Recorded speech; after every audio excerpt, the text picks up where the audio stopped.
Baik. Untuk perbincangan hari ini, insya-Allah kita akan berbincang terhadap puisi tradisional yang pertama, yang mana hari itu kita bincang sikit tentang pantun. Jadi pantun seterusnya kita akan belajar ialah saya akan mendedahkan anda kepada pantun-pantun yang ada tu, di antaranya ialah pantun 2 kerat, pantun 4 kerat, pantun 6 kerat,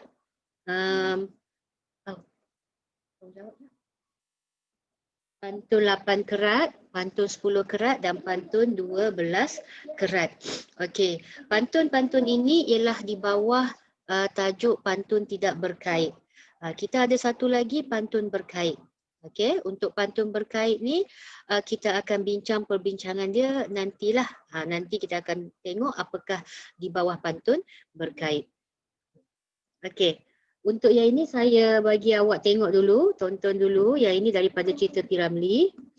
Daripada cerita P. Ramlee, iaitu pantun memikat Abdul Wahid ni. Abdul Wahid nak memikat bakal isteri dia lah menggunakan pantun. Jadi kita boleh tengok sama-sama ya. Misai pendek tidak percaya, ibarat kuda hampir mati. Kalau Adinda tidak percaya, operitlah dada, x-raylah hati. Jikalau kaki tersandung batu, jatuh selalu tersembam ke tanah. Orang lelaki memang begitu, sumpahnya selalu, tunai tak pernah. Kaki bukan sebarang kaki, kaki diorder dari Egypt. Lelaki bukan sebarang lelaki. Nah, ini lelaki Abdul Wahid. Jikalau merpati sudah terpikat, jangan terlepas ikatan benang. Jikalau hati sudah terikat, lekas masuk meminang. Meminang. Okey. Jadi dengar tadi pantun tu? Rawadah Aisyah boleh dengar pantun tadi? Dengar, Madam. Okey. Pantun ni dia mudah je. Dia bahasa kiasan bahasa kiasan teruna dengan dara, yang mana bila mereka orang kata cuba untuk kenal satu sama lain, pada waktulah mereka memberikan pantun. Yang ni jual pantun, member tu beli pantun. Last tu percakapan antara mereka dalam bentuk kiasan dan juga dalam bentuk santun tu adalah orang kata tak ada lah macam kita direct kan. Kita direct, mereka tak main pantun-pantun macam tu. Jadi seronoklah tengok satu orang kata satu bentuk budaya kita yang mana menjaga kesantunan dan menunjukkan kemelayuan kita. P. Ramlee walaupun cerita Abdul Wahid tu, 3 Abdul tu, pakai macam Mat Salleh tau. Dia pakai baju kot, dia pakai baju skirt ya. Pelakon-pelakon wanita dia pakai baju skirt, nampak macam orang Eropah. Tapi dia membawa watak tu ada kemelayuan, ada keislaman, ya, ada kearaban. Itu yang menarik cerita-cerita P. Ramlee tu. Jadi saya ambil pantun tu walaupun dia pakai baju kot, pakai kain baju skirt, tetapi dia main balas pantun. Menariklah, boleh bayanglah kalau orang Eropah berbalas pantun. Sebenarnya ada pun. Pantun ni dah mula dikenali bukan sahaja di Nusantara tetapi di banyak kepulauan Eropah, ya, kepulauan Timur Tengah. Jadi kita sepatutnya banggalah dengan pantun yang kita masih lagi jaga dan kita masih cherish lagi, masih peliharanya. Okay. Seterusnya pantun terikat, pantun tidak berikat. Okey, tidak berkait, berkikat pula, tidak berkait. Pantun 4 kerat. Untuk pantun 4 kerat tidak berkait ni, pembayang dan maksudnya, dimaksudkan tidak berkait ialah setiap rangkap mempunyai makna dan juga orang kata maksud pembayang yang tersendiri. Ia tidak berkait antara satu rangkap kepada satu rangkap lain di dalam satu set pantun yang dihasilkan. Itu maksudnya pantun tidak berkait. Jadi kalau awak tengok satu set pantun ada dalam 5 rangkap dan kelima-lima rangkap itu tidak berkait antara satu sama lain, maka itu merujuk kepada pantun yang biasa memang kita buat. Kita memang biasa guna pantun yang tidak berkait.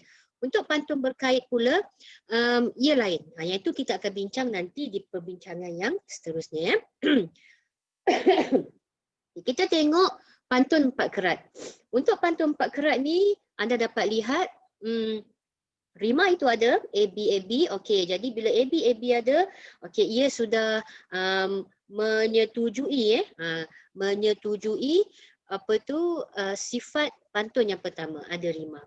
Kemudian 2 baris di atas ialah baris pembayang, 2 baris di bawah ialah baris maksud. Jadi itu dah menepati sifat kedua pantun, iaitu ada pembayang dan juga maksud. Jadi yang ini ada 4 kerat. Bila ada 4 kerat, 2 baris di atas ialah pembayang, 2 baris di bawah ialah maksud. Okey, cuba kita baca sikit. Aisyah, boleh tolong baca tak pantun ni? Boleh, Madam. Cuba. Tingkap papan kayu bersegi, sampan sakat di pulau angsa. Indah tampan kerana budi, tinggi darjat kerana bahasa. Okey. Dalam maksud dia agak orang kata agak berkias tetapi mempunyai makna yang amat tajam.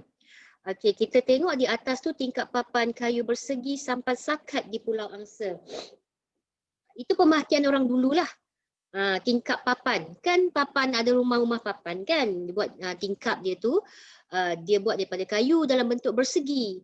Kan memang rumah orang lama, tingkap mereka daripada papan, kayu tu bentuknya 4 segi.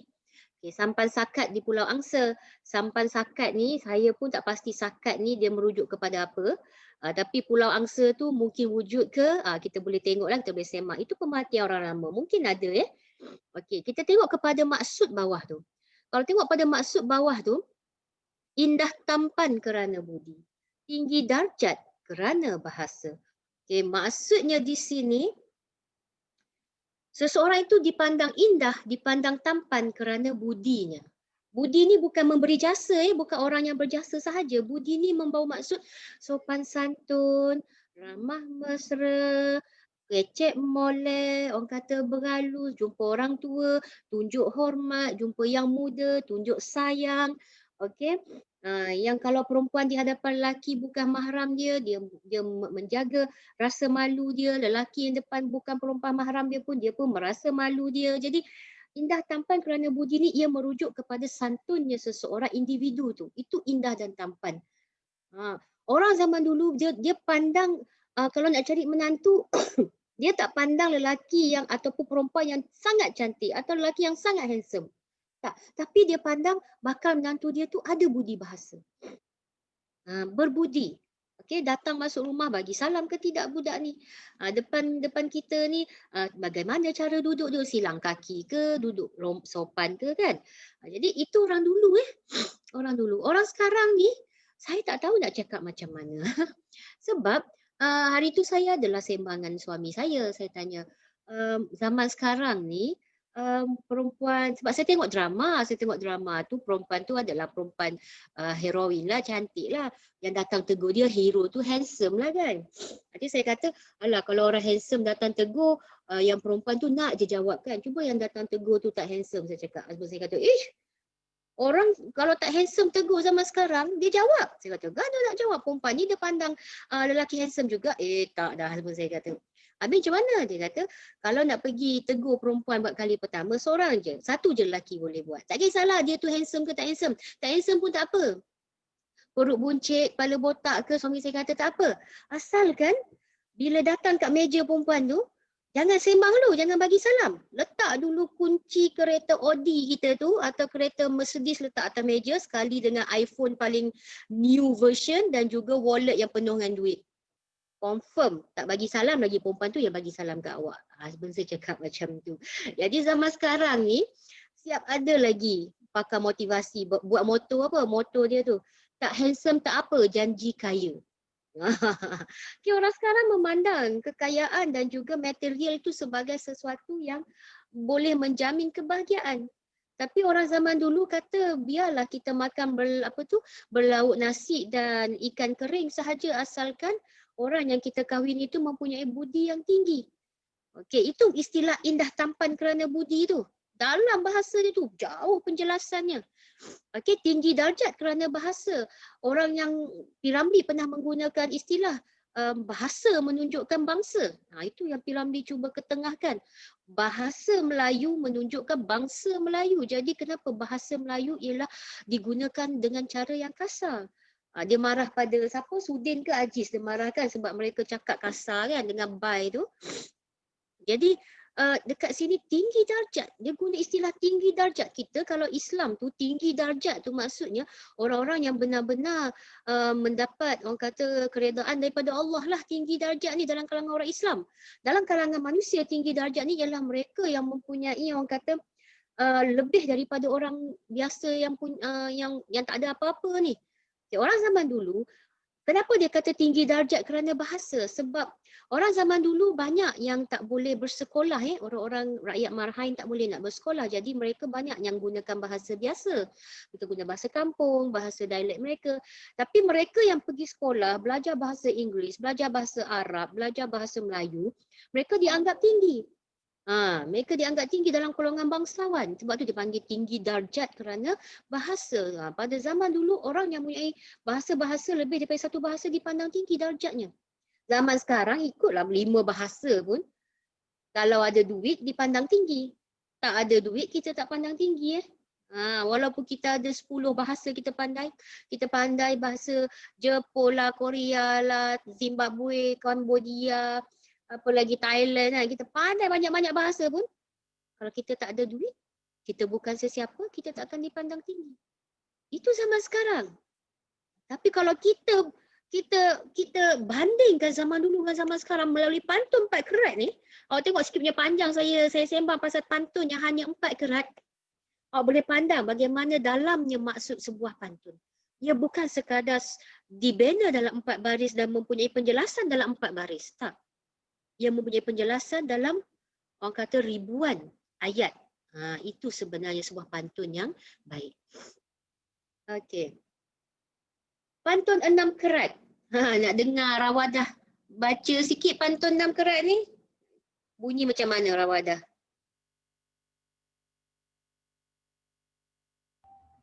Okey. Papan belayar membawaku ini, ke Tanjung Jati menghadap paduka. Bunga kemboja sembah berkarang, kalaulah tahu jadi begini, tidaklah hati dibawa berduka. Ku pilih sahaja orang lain. Apa ni kini madam? Salah tu bukan orang lain, tu lain orang. Lain orang. Okay, dia punya intonasi tu tadi, Rawadah baca intonasi untuk 4 kerat tu. Perasan tak? Jadi bila bunyi 4 kerat tu, dia berhenti dekat begini je. Jadi yang bawah tu rasa, macam mana nak bawa intonasi bawah ni? Dia bukan, dia 3 atas tu dia bunyi macam satu intonasi, bawah tu 3 tu lagi satu intonasi yang lain. Okey, contohnya. Papan belayar membawaku ini, ke Tanjung Jati menghadap paduka, bunga kemboja sembah berkarang. Kalaulah tahu jadi begini, tidaklah hati dibawa berduka, ku pilih sahaja lain orang. Macam tu. Jadi intonasi dia tu, dia kena dia tak boleh berhenti di 2 baris lepas tu bunyi macam nak habis. Tak, kita kena cover, kita kena kawal supaya bunyi intonasi tu lepas 3 baris dia pause. Lepas tu 3 baris berhenti. Macam tu ya. Okay, jadi kalau tengok kat sini pantun 6 kerat ni, ia adalah pantun duka. Pantun duka ya. Tapi bawah tu dia salah ya. Ku pilih sahaja lain orang, bukan orang lain. Saya salah type. Okay. Papan belayar membawa kuini. Kuini tahu kan buah kuini? Kuini orang Kelantan panggil kuini juga. Serah. Okay, ke Tanjung Jati menghadap paduka. Okey, paduka ni orang besar lah. Bunga kemboja sembah berkarang. Jadi dia karang bunga kemboja ni, dia kutip bunga-bunga kemboja banyak-banyak, lepas tu dia buat persembahan. Kalaulah tahu jadi begini, tidaklah hati dibawa berduka, ku pilih sahaja lain orang. Maksudnya apa? Maksudnya kalaulah dia tahu dia akan berduka cita kerana memberikan hati kepada seseorang, okey. Jadi lebih baik dia pilih orang lain sahaja sebelum ni. Tapi nak buat macam mana? Itu orang kata pengalaman kan. Pengalaman. Mungkin dikatakan salah langkah dia itu mungkin boleh memberi pengajaran kepada dia. Tapi dalam maksudnya membawa kisah hati yang berduka dan juga terduka. Okey. Pantun 8 kerat Pantun 8 kerat. Biar saya yang tolong baca. Dini hari melawat pusara, bawa merbah bersama emas, nenas terletak di tepi belanga, belanga Cina bersalut arang.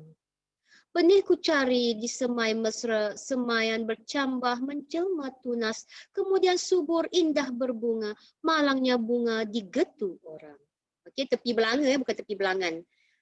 Yang ini lagi panjang Dia macam jadi satu cerpen pula, macam satu paragraf pula satu perenggan pula. Yang beza dia dengan sajak ialah sajak setiap baris dia mempunyai makna. Mungkin awak kata, dah macam sajak lah puan. Tak. Bagi sajak setiap baris dia ada makna. Tetapi bagi pantun, awak tahu macam mana ia pantun? Sebab 4 baris di atas adalah baris pembayang. 4 baris di bawah ialah baris maksud. Sebab tu kita boleh tahu dia pantun, dia bukan sajak. Kalau sajak, setiap baris tu ada makna dia. Jadi 4 baris di atas itu membawa sebuah kisah pembayang. 4 baris di bawah membawa kisah maksud. Di atas tu cerita pasal pergi melawat pusara. Pusara ni kubur lah. Dia bawa bersama dia merbah, emas, nenas, tepi belanga dan belanga Cina bersalut arang. Okey, itu cerita dia pergi ke kubur. Yang bawah tu bawa cerita bahawa benih ku cari di semai mesra. Semaian bercambah menjelma tunas. Kemudian subur indah berbunga. Malangnya bunga digetu orang. Okey, dia dahlah semai kasih, semai sayang, semai tunas, dah bertunas dah benda daripada semaian benih jadi tunas. Daripada tunas subur berbunga. Tapi sayang, sebab apa? Telah diganggu orang. Bunga dia diganggu orang. Itu maksud digetu. Digetu ni sebenarnya istilah dia macam kalau awak ambil kutu. Kalau biasalah ambil kutu kucing ke kan. Lepas tu awak penyek dengan kuku awak, itu panggil getu. Istilah standard tu. Getu Tapi bahasa Kelantan saya tak tahu apa dia. Okey, saya tak tahu apa orang Kelantan panggil. Tu je. Tapi cuma saya tahu yang itu kita panggil getu dalam bahasa standard.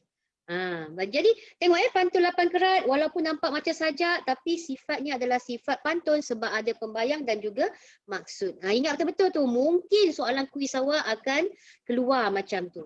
Apakah perbezaan sebuah sajak dan sebuah pantun? Ingat, setiap baris sajak mempunyai makna. Manakala bagi pantun mempunyai baris maksud dan baris pembayang dan baris maksud. Itu je beza dia. Walaupun rimanya sama kadang-kadang ada orang buat sajak AB rima dia. Pantun pun ada AB. Cuma yang bezanya yang ini tak ada maksud. Yang ini dia semua baris adalah maksud. Yang ini ada maksud dan juga pembayang. Okey. 10 kerat. Siapa nak buat 10 kerat ni? Cuba dengar sikit. Rawadah pula. 10 kerat Rawadah.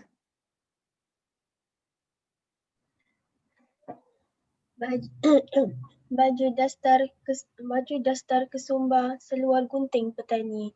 Jahitan nyonya kampung Erah di hilir pasar kampung Melaka. Singgah di rumah nakodanya batang emas dahan suasa. Buahnya intan dengan padi, bunga diisap burung merak. Pipit hendak hinggap di rantingnya, adakah boleh saya yang punya? Dah tak ada intonasi dah. Okey, kelawat bunyi. Sebab apa? Dah jadi 10 kerat kan? Oh, lamanya nak habis kan? Okey, itu bukan kampung Erah. Saya rasa kampung Erak tu. Kampung Erak sebabnya dia rhyme dengan perkataan merak tu.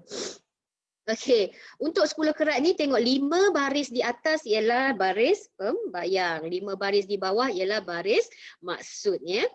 Okey, baju dastar kesumba seluar gunting petani, jahitan nyonya kampung Erak di hilir pasar kampung Melaka, singgah di rumah nakodanya. Batang emas dahan suasa, buahnya intan dengan padi, bunga diisap burung merak, pipit hendak hinggap di rantingnya. Adakah boleh saya yang punya? Okey, itu cara mereka membaca dan mendeklamasikan sajak, bukan sajak, sorry, pantun mereka. Okay, kita tengok kat sini dia bertanya, adakah boleh saya yang punya? Apa yang dia tanya? Dia tanya batang emas, dahan suasa, buahnya intan dengan padi, bunga diisap, burung merak, pipit hendak hinggap di rantingnya, adakah boleh saya yang punya? Okay, maksudnya dia bertanya, boleh tak dia memiliki batang emas, dahan suasa? Ni semua benda-benda mahal lah. Maksudnya boleh tak dia hidup senang? Boleh tak dia ada harta yang banyak? Okey, buahnya intan dengan padi, boleh tak makan benda yang sedap? Okey, bunga diisap burung merak, bolehkah dia menjadi secantik burung merak, dapat memikat bunga-bunga yang cantik? Okey, pipit hendak hinggap di rantingnya. Okey, adakah pipit berada pada tempatnya tu dengan berada di tempatnya? Jadi, bolehkah saya yang punya? Bolehkah saya memiliki semuanya itu? Okey, yang itu yang cuba diperkatakan. Yang itu yang cuba diperkatakan oleh si pembuat pantun ini. Panjang ya ayat dia. Tapi tengoklah, walaupun bawah tu ialah baris-baris maksud, cuma baris maksud itu masih lagi berkias. Berkias sangat kan. Kita nak baca apalah maksud yang cuba diperkatakan. Tapi bila kita tengok balik, oh dia rupanya bertanya, mampukah dia memiliki semua kekayaan dan kesenangan itu. Itu antara perkara yang boleh sekiranya dia berusaha. Okey. Pantun 10, 12 keras. Boleh dengar siapa? Aisyah. Aisyah cuba deklamasikan. Deklamasi. Cuba, kalau pantun kita membaca pantun. Okey, cuba baca.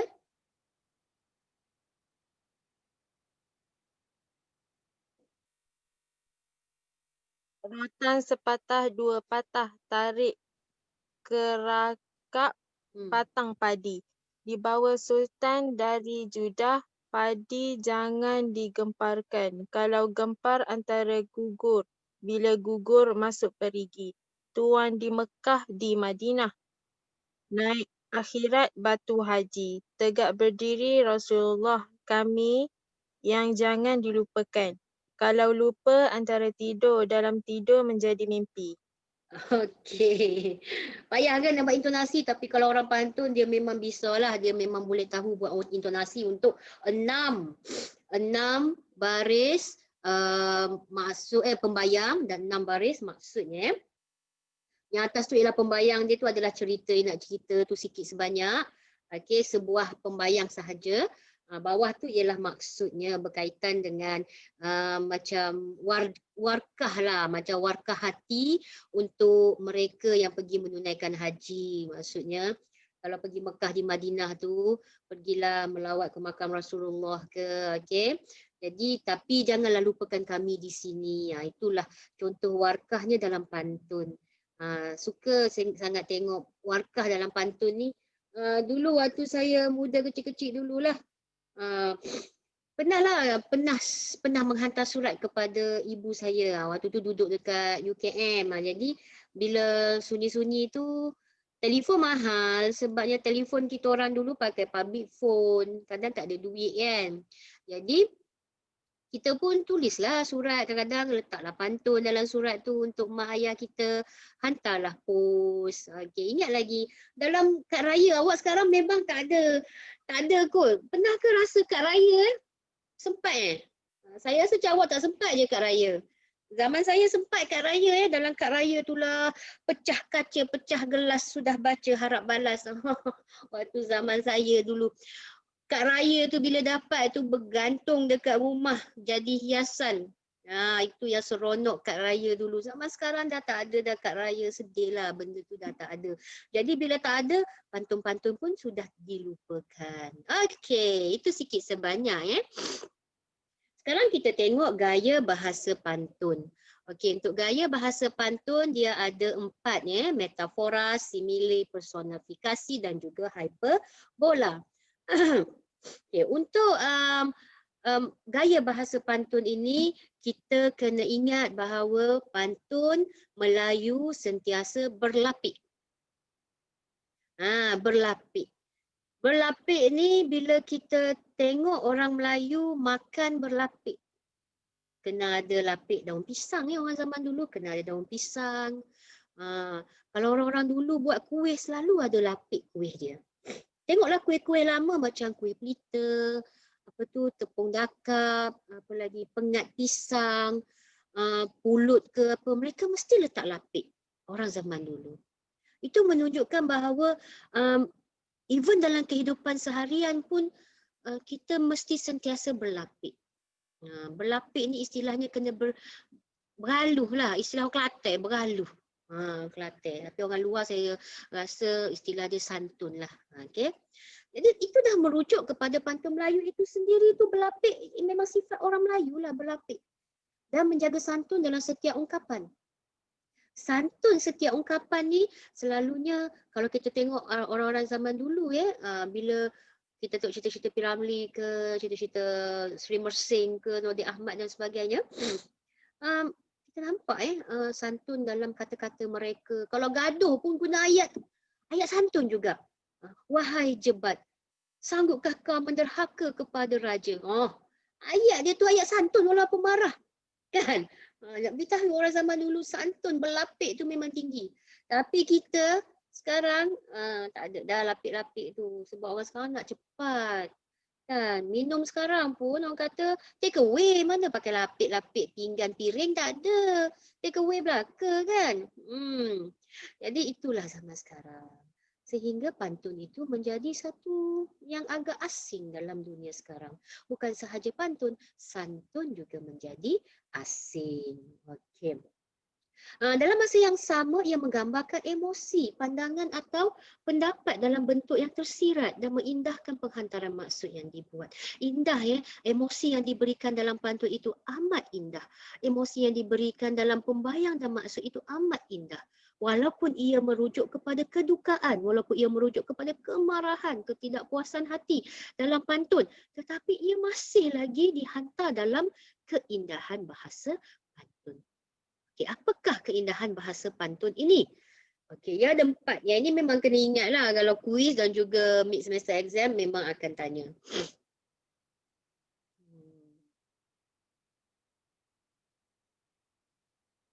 40 minit dah ke? Okey. Ada lagi ke? Rawadah dengan Aisyah masih lagi di sana?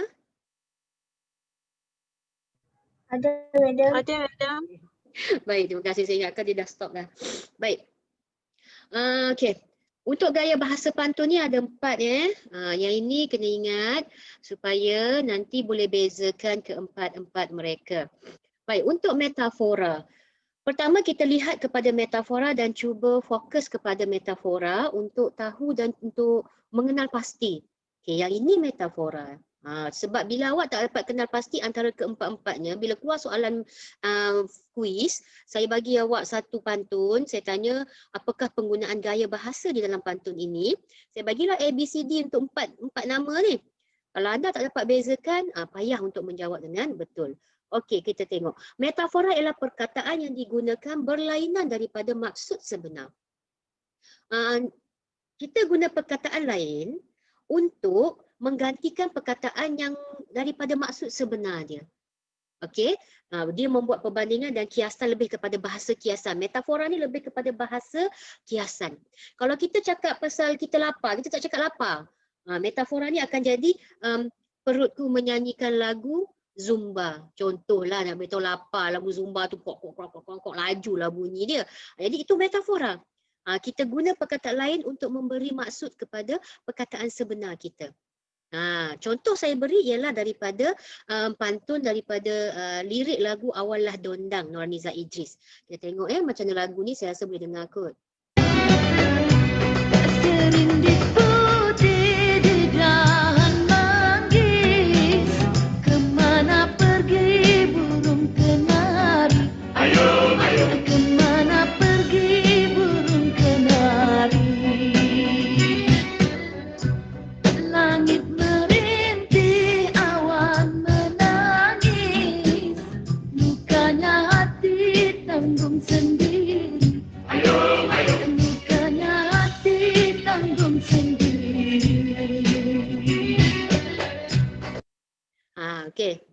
dengar tadi lagu Awal Dondang tu? Dengar madam. Okey, alhamdulillah. Jadi metaforanya di mana? Metaforanya di baris yang ketiga. Langit merintih, awan menangis.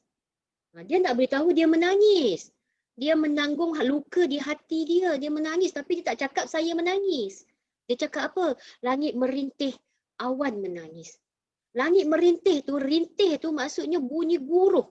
Guruh tu sebenarnya bunyi rintihan dia. Betapa dia meratap rasa luka yang dia tanggung tu. Awan menangis ni, awan tu bercucuran, air hujan jatuh tu. Menangis macam mana bila kita menangis ni?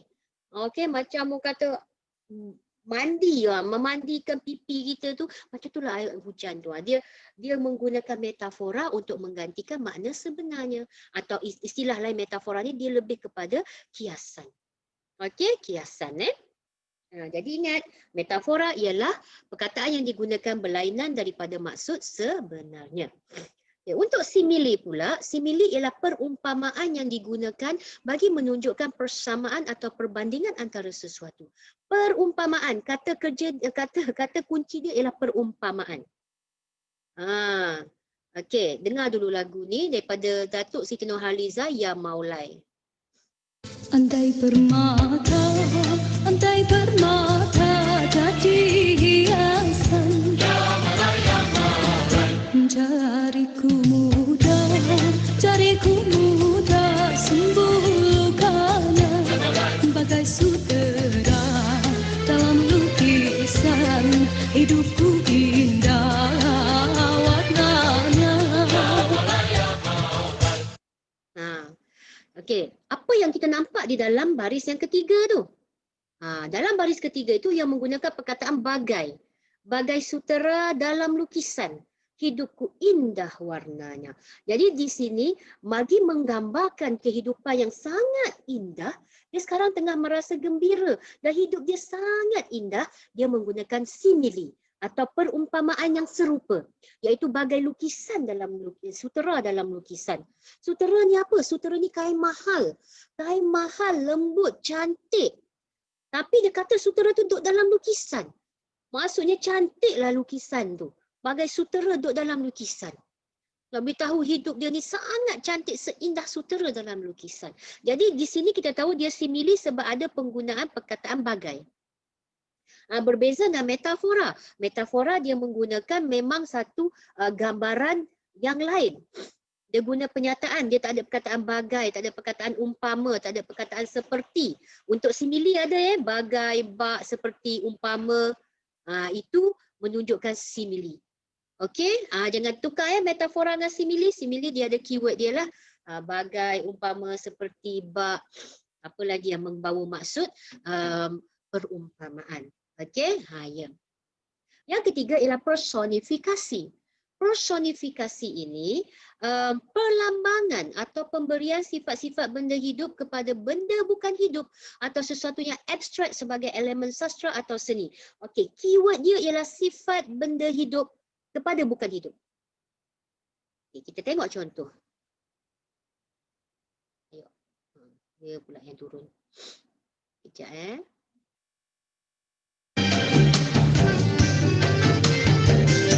Mereka kuda pedati lembu, singgah mari di tepi kuala. Tuan sutera saya berlacu, manakan boleh berganding sama.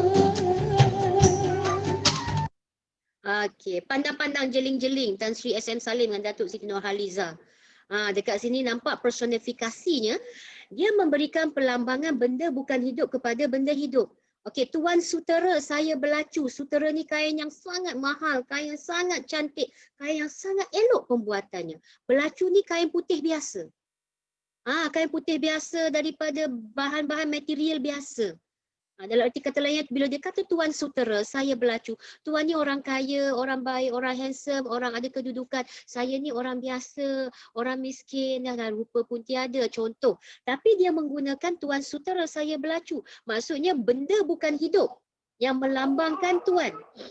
Yang melambangkan saya ialah belacu. Okey, jadi kat situ personifikasi berlaku. Tapi kalau dia kata tuan bak merak, saya bak gagak. Okey, merak dan gagak itu benda hidup. Bila dia guna perkataan bak, tuan bak. Tuan bak merak. Jadi bak itu dah masuk simili. Dia bukan personifikasi dah. Lagi satu dia benda hidup. Personifikasi ni memang benda bukan hidup kepada benda hidup. Zaman sekarang ni tuan PS5. Saya apa Nokia 3210. Contohlah nak beritahu dia PS5 dia ni mahal. Zaman sekarang orang dulu punya sutera belacu. Zaman sekarang PS5 tu kira kaya dah tu. Kalau pakai 3210 tu kira miskin lagi. Jadi bila guna personifikasi, tu kita memberi perumpamaan, perlambangan, bukan perumpamaan ya, perlambangan benda bukan hidup kepada benda hidup. Okey, nampak itu personifikasi. Last sekali ialah hyperbola. Hyperbola ni dia berlebih-lebihan. Dia berlebih-lebih dalam penggunaan kata kiasan dia tu.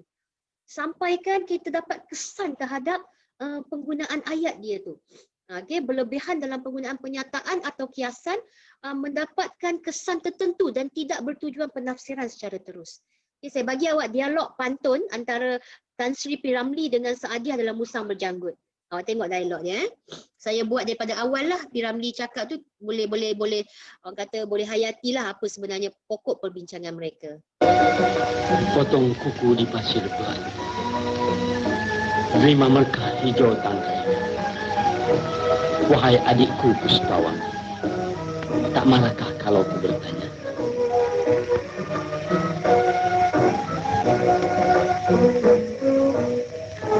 Bahkan Belanda hujungnya merah, bakar meracun di tengah hari. Pada kekanda kalau ku marah, berarti meracun diri sendiri.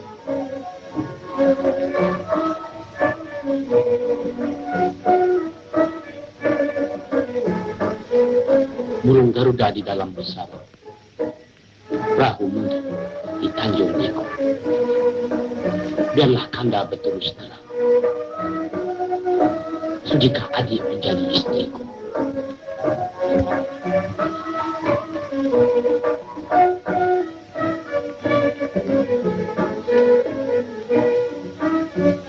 Pakai sepatu di atas beranda, daun pandan dipijak-pijakkan. Kalau begitu, kemohon kanda, nyawa dan badan tidak serahkan. Okey, tu dialog pantun orang dulu bercinta. Okey, tapi nak sini merujuk kepada hyperbola tadi. Bagaimana pantun jawapan daripada Saadiah si dara tu tadi tu, nama dia Puspawangi lah cerita Musang Berjanggut ni. Okey. Dia menjawab soalan P. Ramlee tanya ada marahkah Adinda kalau dia bertanya. Jadi Puspawangi pun menjawab, papan beranda hujungnya merah bakal meracun di tengah hari. Pada kekanda kalau aku marah berarti meracun diri sendiri. Meracun diri sendiri berarti meracun diri sendiri tu maksudnya ialah hyperbola, berlebih-lebihan. Maksudnya kalaulah Dinda marah kepada kanda, maksudnya Dinda meracun diri sendiri. Itu hyperbola ni dia berlebih-lebihan ni dalam penggunaan kata-kata kiasan tu. Jadi dia tidak bertujuan penafsiran secara terus. Bukan maksudnya dia pergi meracun diri dia. Tak, bukan dia bunuh diri. Tak. Jangan bertujuan terus. Hyperbola ni walaupun berlebihan dalam penggunaan kiasan tapi ia tidak bertujuan untuk penafsiran terus.